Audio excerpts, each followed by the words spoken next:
rationality of capitalism. I think that would be a proper ideological reply to that kind of objection. And suppose I were the adversary in this exchange, and I were to say, well, the difficulties the common market has, and the difficulties that the American agricultural market have are directly traceable to interventions by the state, and therefore aren't really authentic evidences of capitalist machinations. You would think you would have scored a point. My ideologist would not a chance, because what you would not have realized is that the state itself is, as Marx said in the manifesto, the executive committee of the bourgeoisie. Therefore, the way in which the state in the current condition of capitalism is responding to the needs of different producer interests within it, and that is why it is intervening, and that is the state is itself part of the irrationality of capitalist production. Well, is it required of every ideology that it be redemptive, that it have an eschatological purpose, i.e., if we all become Marxists, then all kinds of beautiful things happen, right? Yes.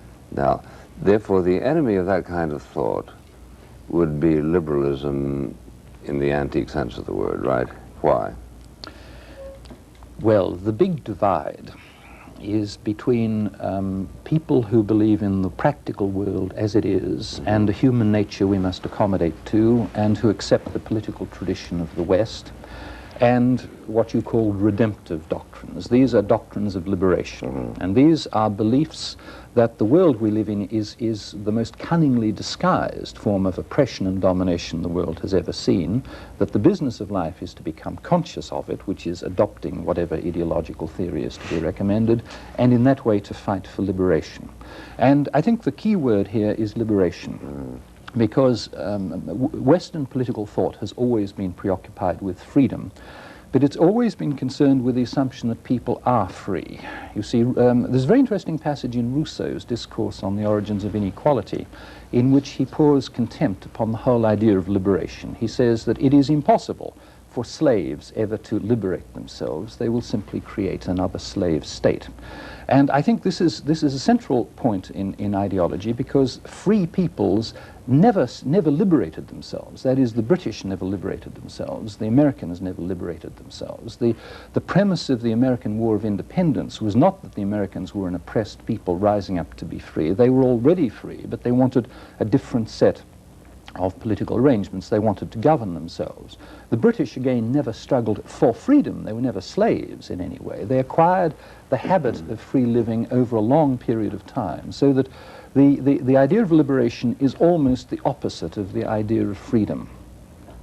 And well, let me explore that a little for a moment. The indictment phrase in those opening sentences, Declaration of Independence, directed a finger at King George and said that he was oppressing the people of the colonies, right? Yes, by taxing them.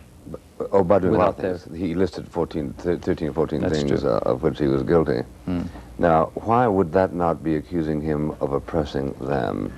Well, it's not oppressing them in the same sense that an ideologist means. That is, this is a claim about injustice, that the governing of the colonies, it was claimed, was unjustly being done, that there were a series of grievances they had. This was in no way the suggestion that we have hitherto been enslaved, and we are now rising up to claim a freedom which will be a different kind of condition altogether. So I see. So in other words, they didn't conceive of themselves as in that state of servitude that not in the least is required in the vocabulary of ideologists. George III they conceived of, to put it technically, as a tyrant, but not as a master or a despot, and that's a crucial thing. Again, you see the English, who from at least the early in the 18th century were regarded by Europeans as having a special vocation for liberty, never struggled for it or acquired it by struggle. That is, after Anglo-Saxons and Normans came together in England, they developed institutions like juries and parliaments. Magna Carta, for example, is not a set of people rising up to claim freedom. It's a reassertion of liberties which they believed that they had enjoyed from time immemorial. Yeah.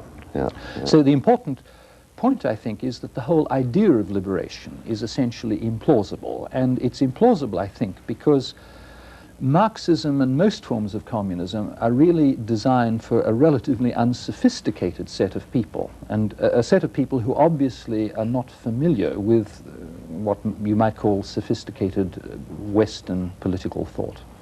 Well, how is it that Marxism, in fact, continues to appeal to a number of highly educated people, or are there subtle transformations in its meaning as they espouse it? Are they using it really as a metaphor? No, I don't think they're using it as a metaphor. The question of its appeal is extremely complicated. You see, Marxism and all other doctrines, I think, are essentially forms of revolutionary praxis. They want to they respond, amongst other things, to a passion for change. Yes. So that anybody who feels in any way discontented with life in the modern world, and you might well say the human condition is full of discontents, may in principle be mobilized by whatever purports to theorize your discontent. Or they'll be galvanized.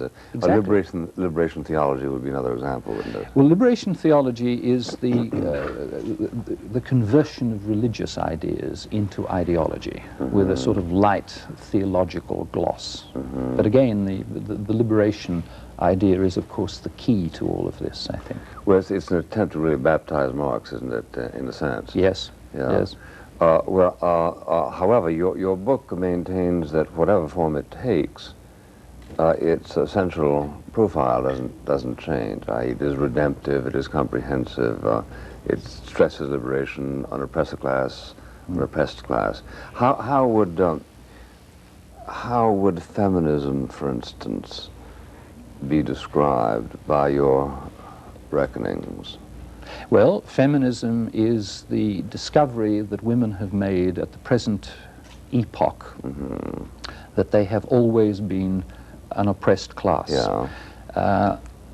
And it is simply the application of the ideological line of argument to the condition of women. Now, the ideological line of argument is a set of moves which always arrive at an absolutely prefabricated, standardized conclusion, namely that something that you have previously thought was perhaps a free and equal relationship is actually a disguised form of domination. That judges, lawyers, husbands, whites, industrial firms, employers, priests, whatever is analyzed in ideological terms is converted into the discovery that's always made as the result of ideological criticism is that domination has happened. It's a bit like King Midas, you know, the king who everything he touched, he turned to gold with rather fatal results. Whatever an ideologist touches, he discovers to be dominatory. Yes, as a matter of fact, on this program about 10 years ago, Bernadette Devlin was struggling with a cigarette, so I reached over and lit it. And she said, "Oh, thank you." And she was obviously mortified at having thanked me, because after the program was over, she said, "That was the most disgusting act of male aggression I've ever seen." And so I've had one vivid experience with it. Well, there's a sense in which calling a chairman a chairperson is supposed to liberate, isn't it? By the terminology. Yes, it liberates by the terminology, but there another important point about ideology is involved, and that is that the minds of human beings reflect their circumstances.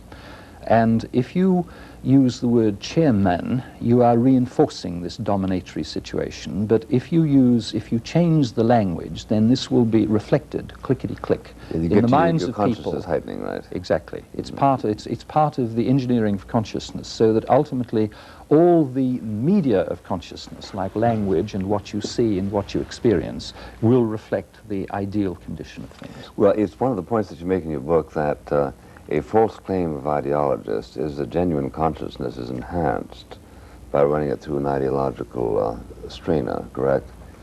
Your, your point being that actually it's diminished because it's a conscript consciousness, isn't it? Yeah.